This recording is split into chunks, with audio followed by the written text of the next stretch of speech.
November 22nd, 1963.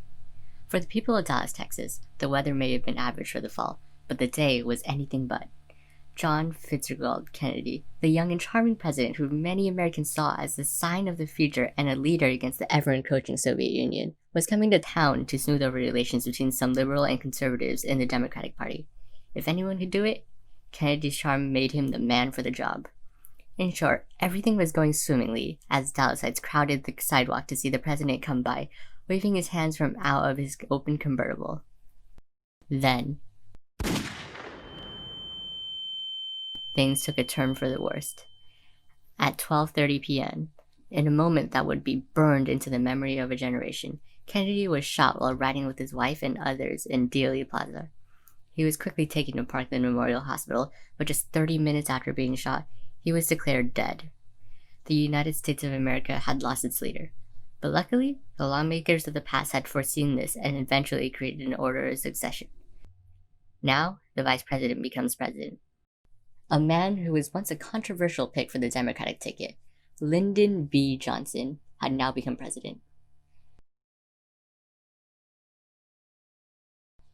Lyndon Baines Johnson was born in 1908 to Samuel Early Johnson and Rebecca Baines Johnson as the first of 5 children. The Johnson family already had deep roots in Texas, as the family was one of the earliest settlers to the state, from before even the Civil War. Samuel was a farmer by trade, but excelled in politics and served 5 terms in the state legislature. Unfortunately, this led to financial troubles, so in 1913, the family abandoned the farm and moved to start a life in Johnson City. The city environment is where Lyndon's ambitions for life began to develop. The family's new house was quite comfortable for the rural South at the time, which meant that it had neither electricity nor indoor plumbing. In this environment, Lyndon wanted more out of his life. By the age of 12, he said to his classmates that he would someday be the President of the United States.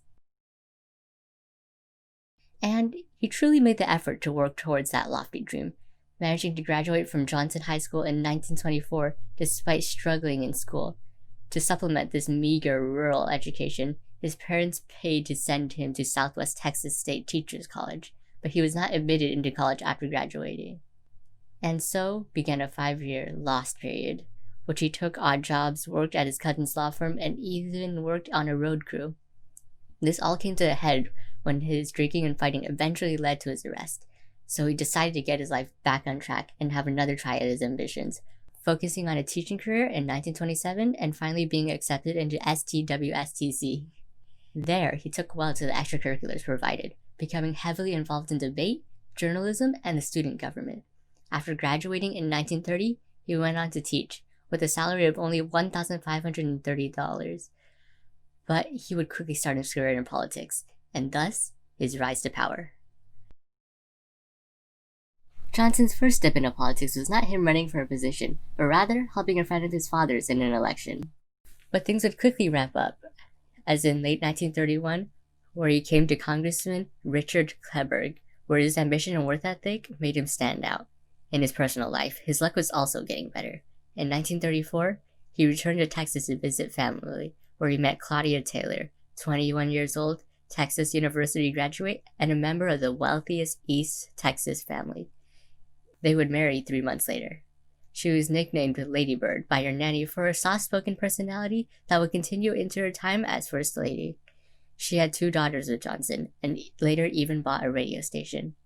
Back in Johnson's political career, he was appointed as the head of the Texas National Youth Administration, a New Deal agency where he worked to provide work for young people during the Great Depression.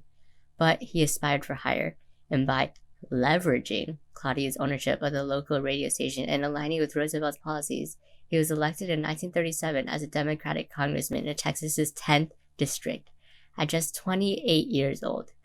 When he tried running for Senate in 1941, he was beaten by W. Lee O'Daniel, though hilariously, both may have used fraudulent votes. But a big opportunity was waiting for him just around the corner. On December 7, 1941, the Imperial Japanese Navy Air Service launched a strike on the naval base, Pearl Harbor, killing a total of 2,403.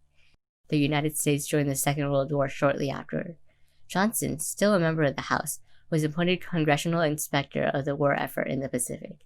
After losing the Senate seat, Johnson became the first member of Congress to volunteer for active military service and, with Roosevelt's help, became a lieutenant commander in the Navy. During this time, he served in one bombing during his tour in the South Pacific, where he had to turn back due to mechanical difficulties in his plane. But he still got a Silver Star for the effort. In 1948, Johnson was elected as Senator of Texas in a very tight election after perhaps maybe winning the Democratic nomination with manufactured votes. A pragmatist, he was able to work with the Republican Eisenhower to bring his party behind important legislation, making him an influential figure. But by 1958, Johnson felt that he had gone as far as he could in the Senate. He now aimed for that old childhood dream. Johnson joined the competition for the Democratic nomination in the 1960 presidential election, but was beaten by the young and charismatic Senator Kennedy. Unlike Johnson, who was known for being a bit shifty and joined the race later, Kennedy was charming and came in early. But Kennedy saw that he needed the support of the Southern Democrats in order to win, and so offered Johnson a place as his running mate, which Johnson agreed to. While Johnson didn't exactly get what he wanted, he still had the possibility of making big changes. With the support of the Southern Democrats, Kennedy won a close election against Richard Nixon and was sworn in as president on January 20th, 1961. Even if Johnson was vice president, he was determined to make a difference. As vice president, he advocated for equal opportunity legislation for minorities, was the head of the space program, and played a crucial role in military policy, such as supporting Kennedy's decision to send American military advisors to fight the Viet Cong. It looked as if Johnson would have quite a good time as vice president. But on November 22nd, 1963, everything changed. Johnson was sworn in as president on Air Force One the same day that Kennedy was shot. He quickly reassured a shocked nation, saying that he would do my best. That is all I can do.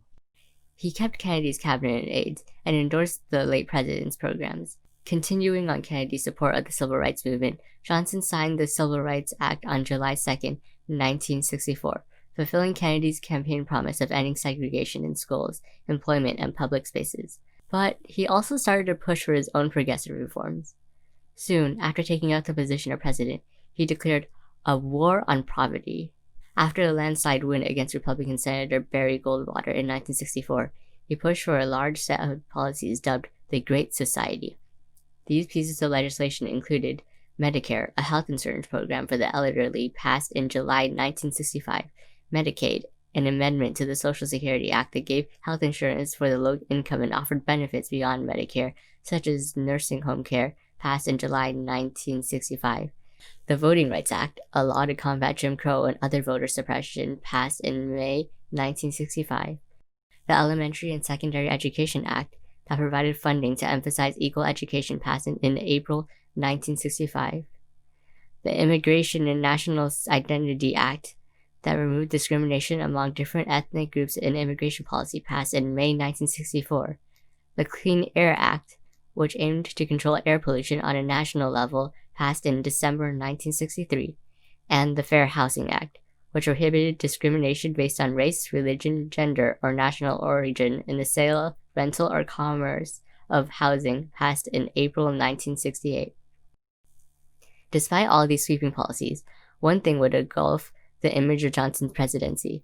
Seemingly a world away, a war between the US-backed South and the Communist North raged in Vietnam. The US had been sending troops to the jungles, with more than 500,000 in Vietnam by 1968.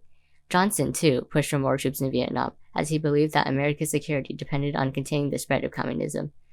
The conflict looked unending, and the war became more and more controversial as anti-war protests erupted in major cities and college campuses. As the time for re-election came, the Democratic Party split into multiple factions over the war, and Johnson's influence waned. His approval rating plummeted to a very bad 38%, and so he decided not to run for a second term. When Johnson left office, peace talks were already beginning, but it would take 4 years until the US completely left. After Richard Nixon was inaugurated as president, Johnson went back to his Texas ranch. After years of work, in 1971, he dedicated the Lyndon Baines Johnson Library and Museum in Austin, Texas. The library features personal items of the President and First Lady, recordings, photos, and historical documents from the 36th president's career. Johnson died of a heart attack on January 22, 1973, but not before learning that peace would be coming to Vietnam. After he died, his birthday became a Texas state holiday. In 1980, Jimmy Carter granted him a posthumous Presidential Medal of Freedom. Johnson's legacy is one of great legislative success, but also of escalating a very unpopular war. He has been in a few works about his life, including a feature film in 2017 about him taking over the charge for civil rights after Kennedy's death. After Claudia's death in 2007, Johnson's family donated the LBJ Ranch to the National Park Service, which includes both his childhood home and his grave.